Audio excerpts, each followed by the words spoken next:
This case, one of the most famous cases of all, was heard in the English Court of Appeal in 1892. In the late 19th century, influenza was a terribly serious virus. Around 40 million people died in the Great War, but 50 million died in the influenza outbreak which followed the war. Any technology which promised to prevent or cure influenza was a big deal. The Carbolic smoke ball company marketed a bulb filled with carbolic acid, with a tube you would stick in your nose. The acid fumes would cause a runny nose, which would allegedly flush out the flu bug. So confident were they that they advertised a £100 reward will be paid to any person who contracts influenza colds after having used the ball 3 times daily for 2 weeks, according to the directions.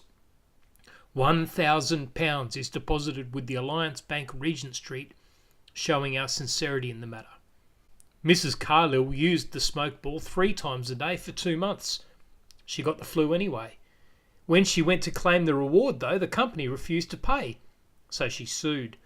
The company argued the advertisement was a mere puff, not intended to be taken seriously, but the court found that the advertised bank deposit suggested they were serious.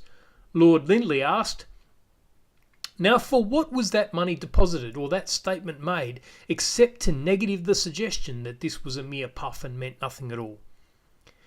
Then they argued that the offer had not been made to anyone in particular, so there was no contract. The court identified a unilateral offer made to the whole world. Lord Bowen said, "Why should not an offer be made to all the world which is to ripen into a contract with anybody who comes forward and performs the condition?"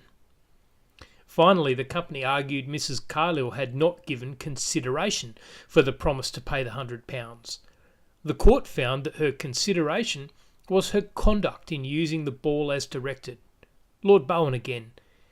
"Inconvenience sustained by one party at the request of the other is enough to create a consideration.